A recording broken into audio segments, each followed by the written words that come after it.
Saudamos os irmãos com o Pai do Senhor, esse é o seu programa EBD em Estudo. Me chamo Isaías Nascimento, sou professor aqui das Escolas Bíblicas Dominicais. Estou aqui com o professor Salomão César. É uma grata satisfação, né, Salomão? Estamos aqui para gravarmos aqui, para conversarmos um pouco mais sobre as lições das Escolas Bíblicas Dominicais. Estamos aí findando mais um trimestre. Vamos dar entrada com um novo ano, a um novo trimestre, com uma nova lição. Mas, por enquanto, meus queridos, estamos comentando sobre lições muito interessantes, estamos falando sobre a relação que existe entre o corpo, alma e espírito e aquele que criou tudo isso, que é o Senhor. Hoje nós estamos na lição número 10, que diz assim o seu título: Espírito, o âmago da vida humana. Espírito, o âmago da vida humana. Como você já sabe, estamos fazendo essa análise sobre esses três elementos, corpo, alma e espírito, que já temos aqui falado. Nós acreditamos que o homem é esse ser constituído por essa tricotomia, porque essa divisão e união intrínseca que existe entre o corpo, a alma e espírito. E hoje vamos dar ênfase ao espírito, que é essa parte, juntamente com a alma, como nós já estamos analisando, é essa parte imaterial dessa junção, dessa construção que é o homem tricotômico. Meus queridos, o texto áureo está lá em Zacarias 12:1, que diz assim: peso da palavra do Senhor sobre Israel. Fala o Senhor, o que estende o céu, e que funda a terra, e que forma o espírito do homem dentro dele. Então aqui, meus queridos, a palavra espírito, ela é uma referência à vida humana, ok? Então Deus é aquele que dá o espírito ao homem, Deus é aquele que sopra nele o espírito de vida. Você vai ver ao longo do contexto bíblico a palavra espírito sendo usada, melhor dizendo, em outros sentidos, ok? Aqui em Zacarias, o sentido para espírito é a vida do homem. Ele diz que Deus é quem coloca essa vida, esse espírito, dentro de todo e qualquer ser humano. A verdade prática nos diz assim: uma vez livre, a nossa alma recebe vida espiritual. Veja só. E dirige o nosso corpo para adorar e servir ao Criador. Meus queridos, veja, no advento da queda humana, houve essa ruptura entre Deus e o homem, certo? Existiu aí a morte espiritual. A morte espiritual. A partir da queda no Éden, houve a morte espiritual. Então, muitos dos atributos, ok, que era inerente àquela vida antes da queda, se perde com a queda, com o advento do pecado. Então a morte entra em todos os sentidos na vida do ser humano, inclusive na nossa vida espiritual. O apóstolo Paulo diz que todos pecaram e destituídos estavam da glória de Deus. Então é necessário que o homem tenha esse reviver espiritual. E esse reviver, essa nova vida espiritual, se dá tão somente pela justificação pelo sangue de Jesus Cristo e pela regeneração que o Espírito Santo faz na vida daquele que se arrepende e reconhece Cristo como seu Senhor e Salvador. Regenerar significa ser gerado novamente. Então veja, gerar novamente da carne? Não. Gerar novamente agora do Espírito. Amém? A nossa leitura bíblica em classe, que é a base da nossa lição, está no livro de Gênesis 2-7 e também Eclesiastes 12:7 e Zacarias 12:1 e João 4:24. Faça, meu querido professor, essa leitura na íntegra, na sua sala, para que toda a classe tenha a noção e saiba da onde foi extraída toda a nossa lição. Meus irmãos, chegando agora na nossa introdução, que diz assim: já estudamos a respeito do corpo e também da alma. parte material, o corpo, e uma parte imaterial, a alma. Ok? Nessa lição, estudaremos acerca do Espírito. Veremos como nos foi comunicado pelo Criador. Trataremos de sua divisão em relação à alma e a sua importância para a nossa comunhão com Deus, em santificação e adoração. Meus queridos, nós sabemos que o Espírito é aquela parte que se comunica diretamente com Deus. E o Espírito voltará para Deus que o deu. E Deus dará o destino a qual o Senhor quer para esse Espírito, para essa vida que agora volta para o Senhor. Então, é essa análise sobre essa parte imaterial, que é o Espírito, que nós vamos hoje, né, Salomão? Nos debruçar sobre ele.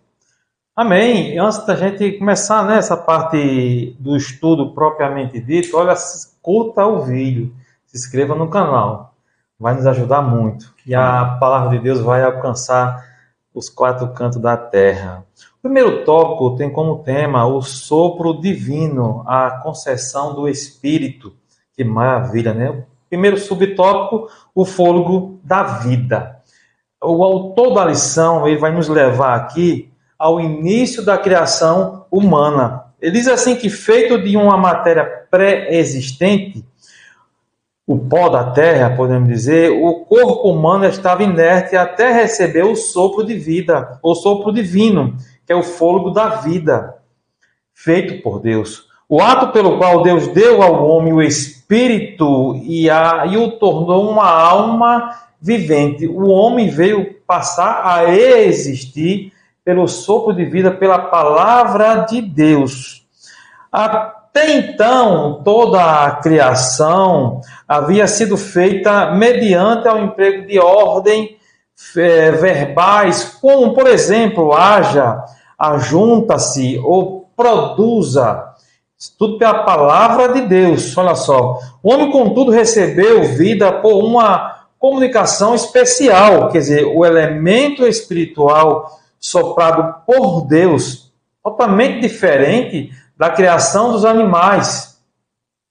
O elemento espiritual soprado por Deus, a matéria recebeu vida espiritual consciente, constituída do espírito, constituída de espírito e alma. Quer dizer, em outras palavras, o espírito é a parte imaterial através da qual estabelecemos nossa comunhão, como foi dito pelo professor Isaías. A comunhão que temos com Deus é o Espírito que faz essa ligação, essa comunhão, estabelece essa comunicação entre Deus. A vida que é o Espírito recebe de Deus e por ele transmitido à alma.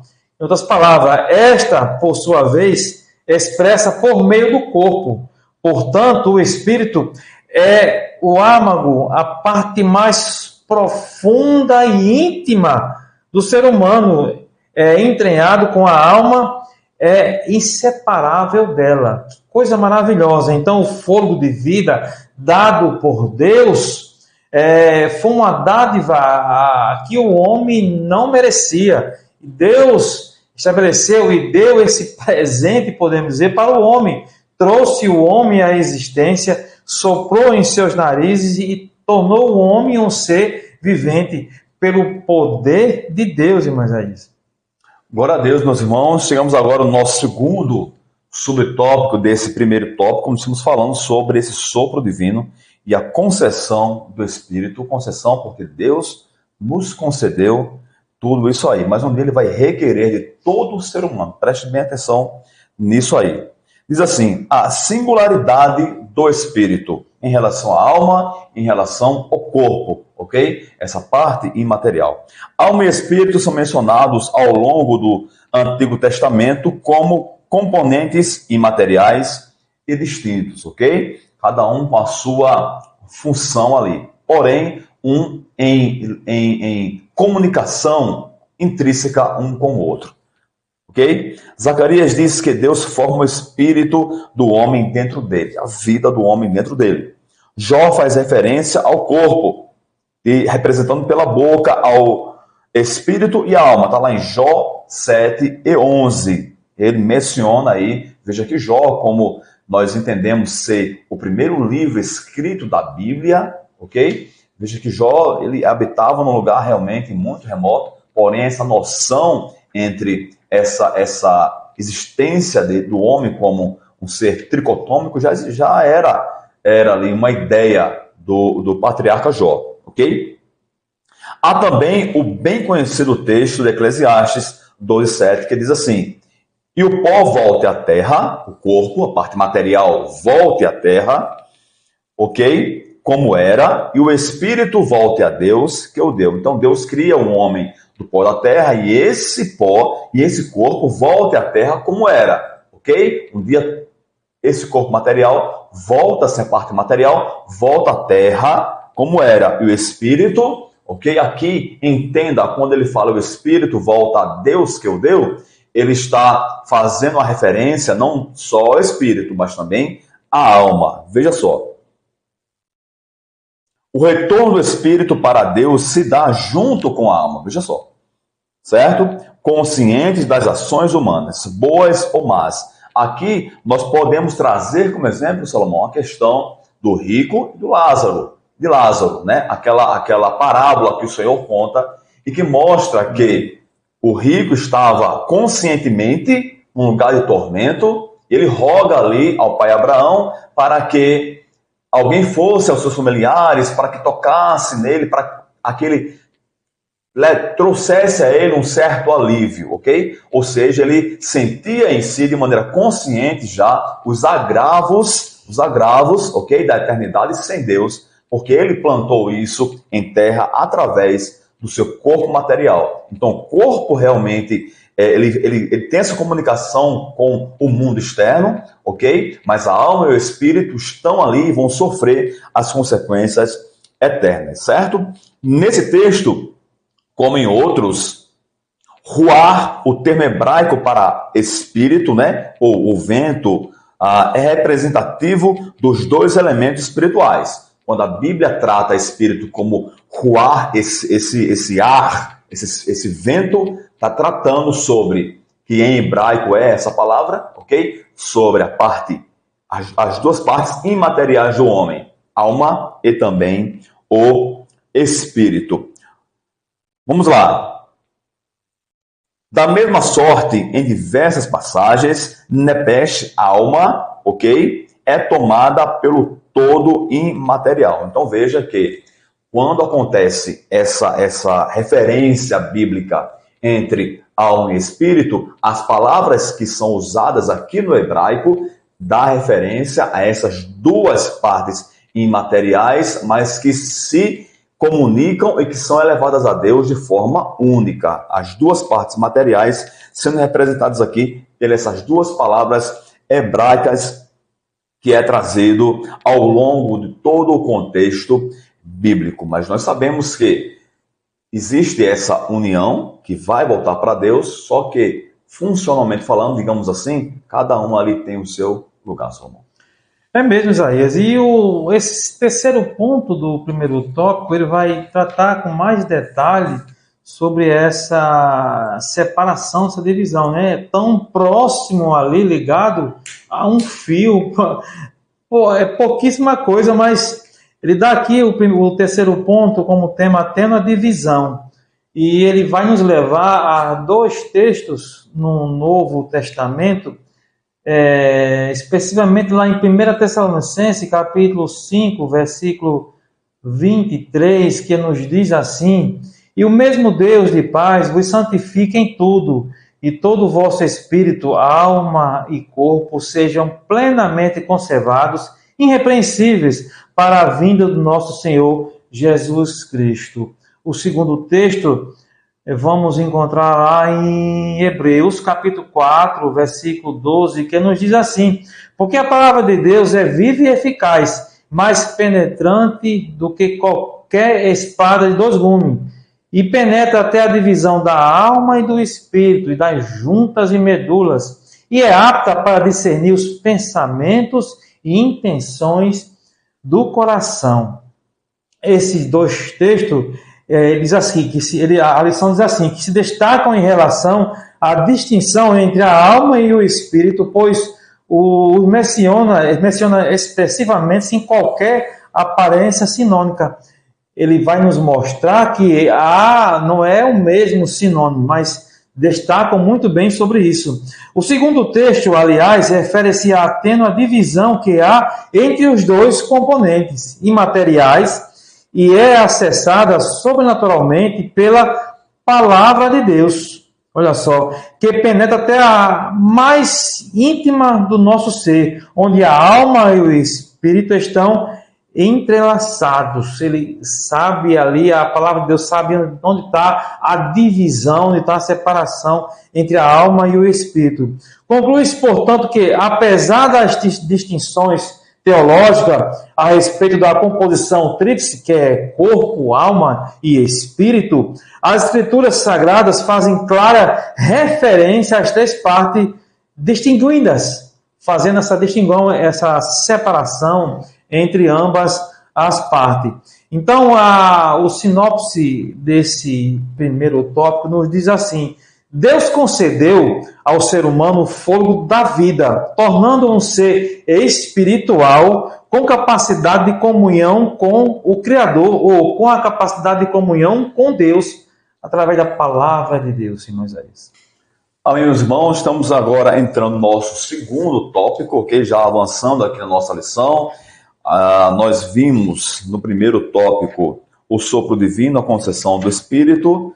Falamos sobre algumas situações em que o Espírito ali, ele é realmente elevado ao Senhor, juntamente com a alma, essa união intrínseca entre a alma e também o Espírito. Agora vamos falar, meus irmãos, no segundo tópico sobre Espírito, pecado e também santificação, ok? No primeiro subtópico fala assim: pecados do Espírito. Nosso autor, ele diz que existem pecados que são cometidos no corpo, alma e também pecados do Espírito. Porém, meus irmãos, temos que fazer aqui uma ressalva, certo? Todo pecado que é cometido pelo corpo, alma e espírito, essa divisão, ela não é muito específica. Ok? Porque todo pecado que o homem comete pela sua concupiscência, que é a vontade deliberada que existe na alma, esse sentimento que existe na alma, reside na alma, de cometer pecado. Ok? Porém, o pecado é concebido quando existe uma tentação, um pensamento, um sentimento e a ação do homem. Então veja que o pecado ele une esses três elementos e assim acontece.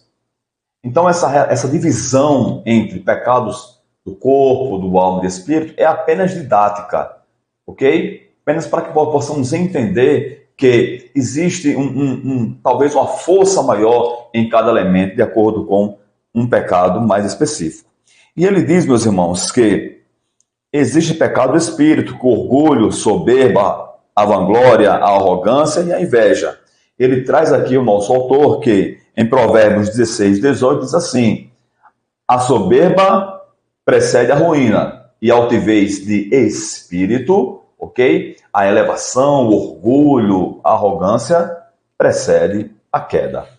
Ele faz essa separação entre esses pecados de acordo com cada elemento da tricotomia, ok? Porém, meus irmãos, nós entendemos que o pecado se dá, ok, nestas três esferas, atingindo as três esferas. Ele diz mais que esses costumam ser os piores que os pecados do corpo, sutis, às vezes ocultos. Os pecados do espírito causam terríveis males.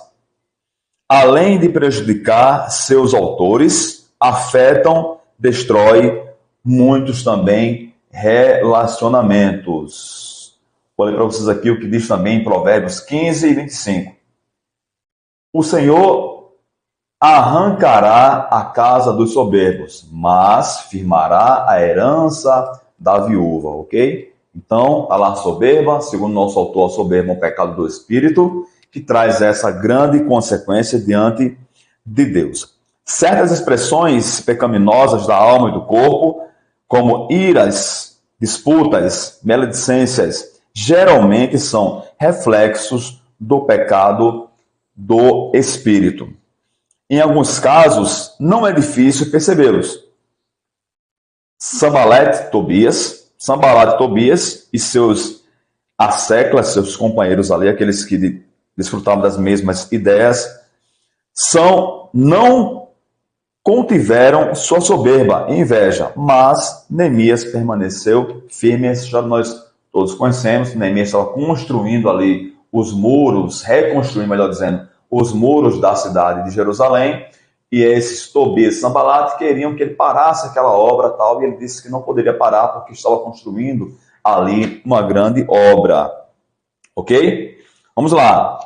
E ele redobrava a vigilância e também a oração. Diante da capciosa e sistemática oposição, precisamos ter prudência e resiliência, sem nos abalar. Então, meus irmãos, o grande resumo aqui desse tópico é que nosso autor, ele descreve que existem pecados que são cometidos de maneiras mais residentes no corpo, na alma e no espírito, e que os pecados que estão residentes mais a questão do espírito traz aí um prejuízo espiritual bem maior, ok? Porém, essa ressalva é interessante nós colocarmos.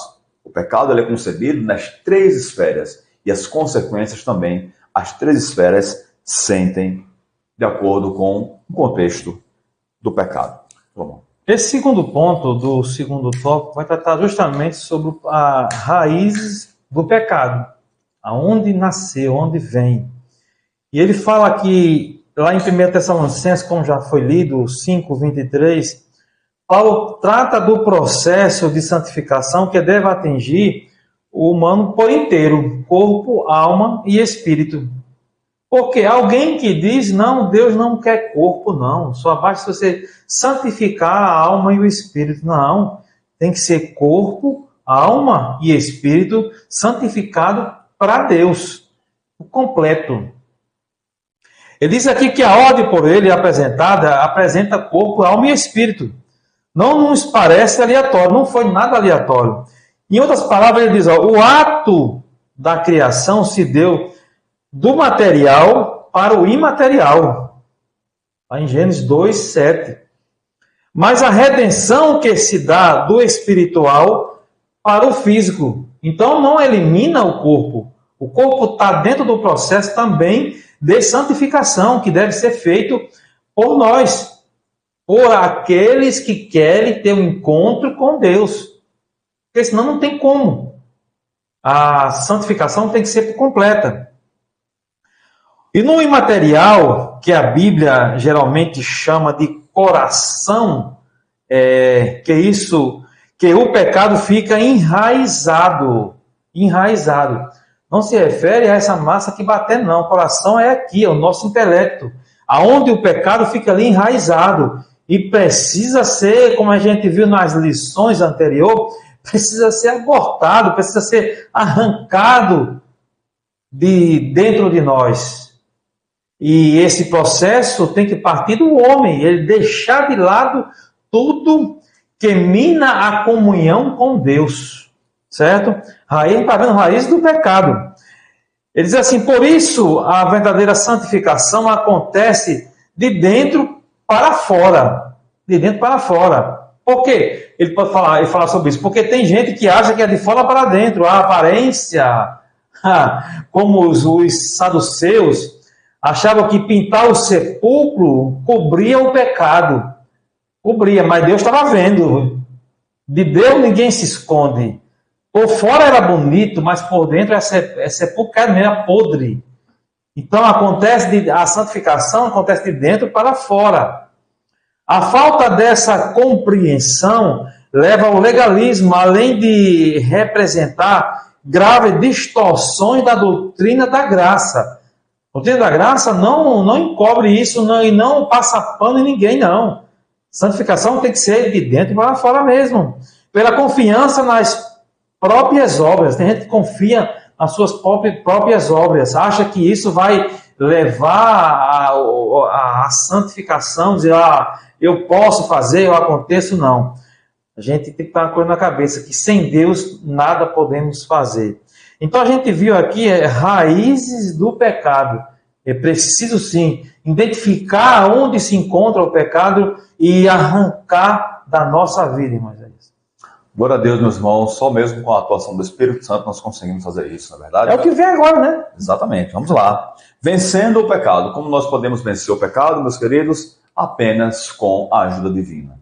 O Espírito Santo de Deus é quem me dá força, a graça suficiente para que eu possa resistir ao pecado, ok? Que é aquilo que está intrínseco, inerte à minha natureza humana, todo e qualquer ser humano. Então vejamos, a força do pecado arraigado em nosso espírito, entenda a nossa vida, ok? Somente é vencida quando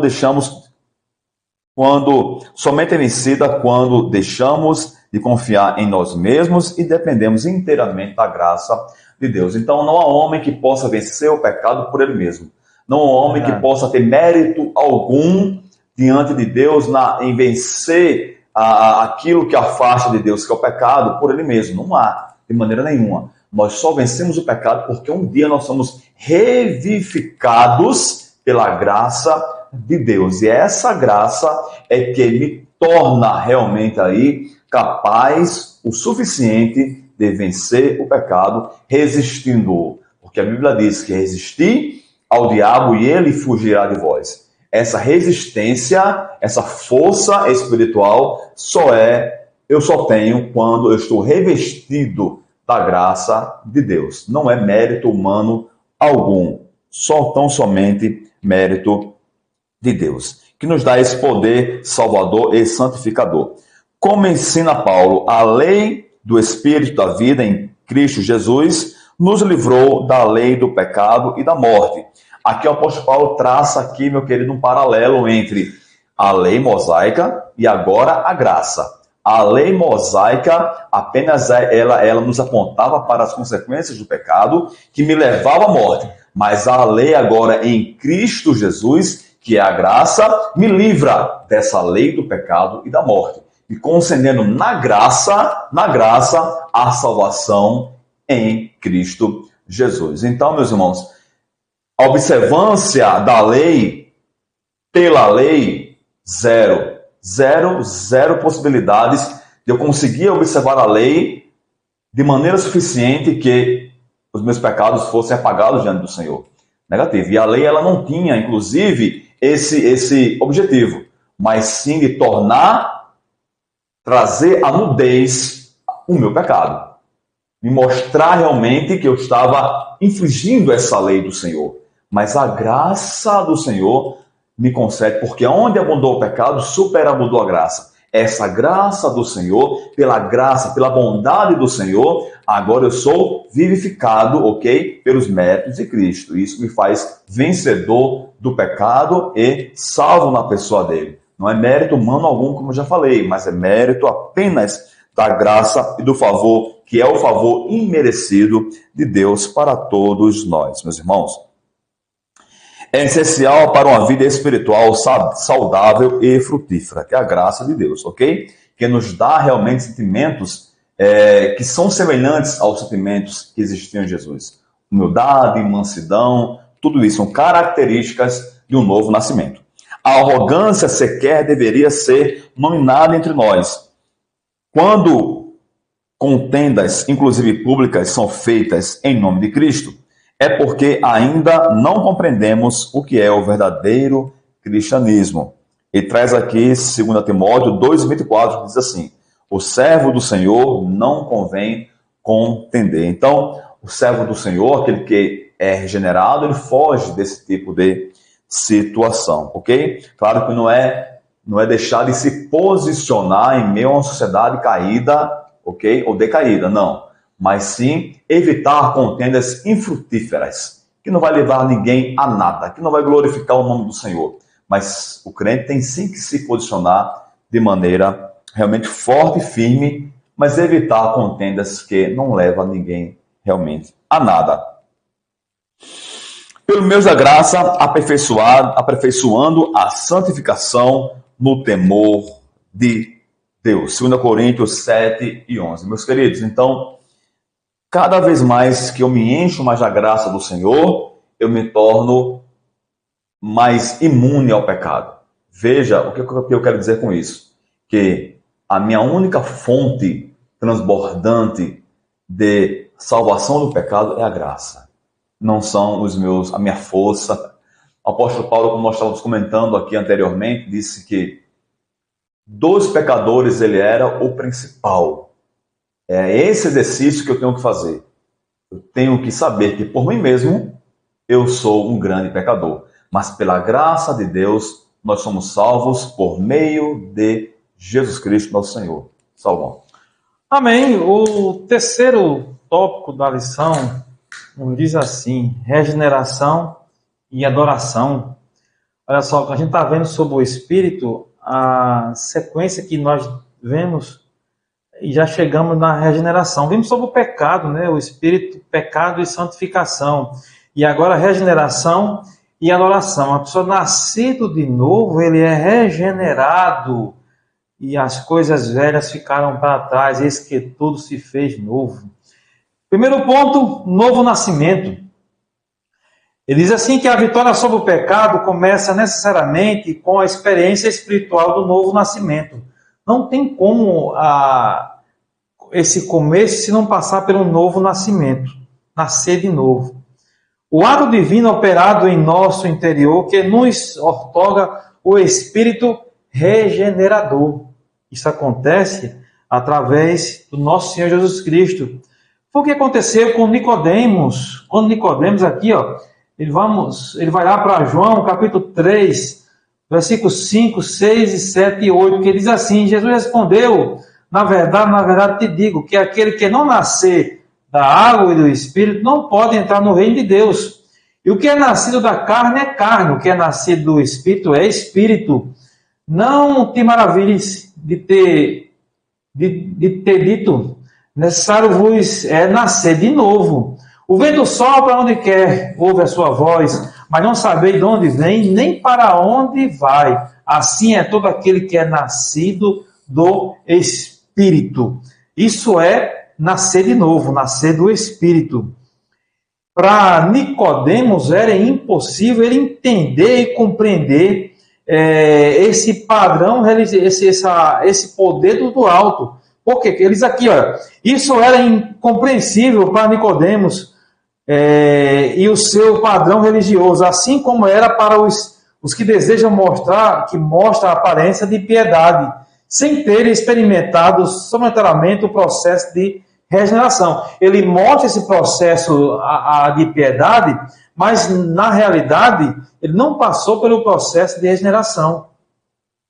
Mostra a aparência, mas por dentro não passou pela regeneração. Com o espírito altivo, resistem à verdade e negam a inerrância e a infalibilidade da Bíblia, considerando sua mensagem ultrapassada. Parece que estamos vendo nos dias de hoje. As pessoas consideram a palavra de Deus ultrapassada. Isso já tem que ser reescrita. Alguém já falou muito bem sobre isso. Tem que ser reescrita, que não é verdade. A palavra de Deus ela é eterna, permanece para sempre.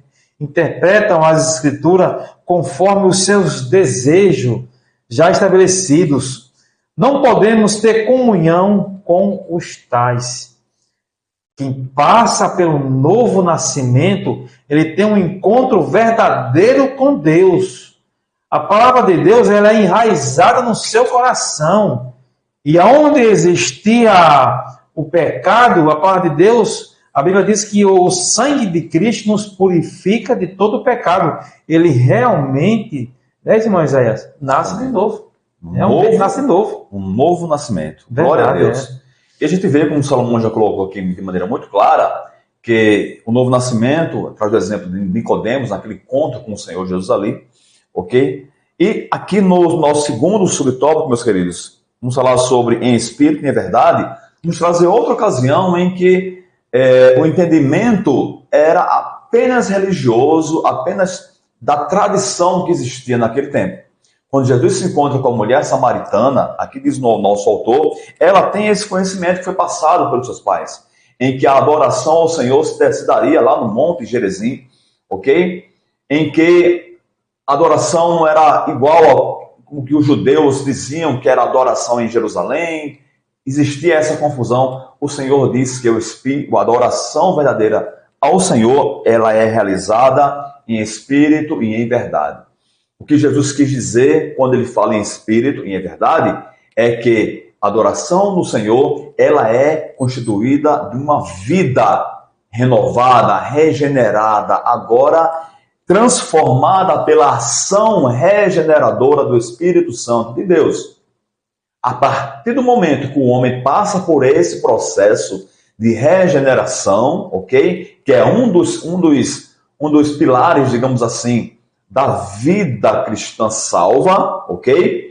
Ele passa nele mesmo ser um elemento de adoração ao Senhor. Então não é um local, não é uma tradição, não é um ato de um misticismo religioso qualquer, não. Mas é de uma vida regenerada, de um coração novo, de uma nova expressão de vida, e essa expressão é de adoração ao Senhor. Então, tudo que eu sou, tudo que eu tenho, tudo que eu vivo, ele representa essa adoração, ou tem que representar essa adoração ao Senhor, em espírito e em verdade, um novo nascimento que me faz refletir na minha vida essa adoração, Salomão, a Deus. Isso nos dá comunhão com o Senhor. É verdade, Moisés. E pegando um gancho que o senhor falou aí, o terceiro ponto vai nos dizer que um espírito quebrantado. Foi o que aconteceu com a samaritana, né? Após Cristo falar com ela, mostrar qual é a verdadeira adoração, ele diz aqui, ó, Deus é espírito, e importa que os que o adorem em espírito e em verdade. Quando ele fala em verdade, porque há uma verdade que parte do seu coração mesmo, uma verdade que quando chega o crivo da palavra de Deus, que, como a gente viu nas lições anteriores, que vai lá entre juntas e medula, que ele vai sondar o nosso coração, ele vai encontrar essa verdade. Espírito em verdade, olha só que maravilha. Ele diz aqui que a verdadeira e pura adoração nasce de um espírito quebrantado, em simplicidade, sem pretensão de louvor ou glória humana. Quando a mulher samaritana atinge esse patamar, ou os que o adorem em espírito e em verdade, ele passa pelo crivo da palavra de Deus, e Deus o conhece por dentro e por fora. Ele sabe que ele tem um espírito quebrantado, que aconteceu com Davi. Davi tinha um espírito quebrantado, por isso que ele foi um homem segundo o coração de Deus, pois ele tinha esse espírito quebrantado na palavra do Senhor. Ele se derramou na palavra de Deus, em Deus. Por isso que Deus diz, olha, esse homem é um homem segundo o meu coração. Bom, com isso concluímos esse terceiro tópico da lição, irmãos Isaías.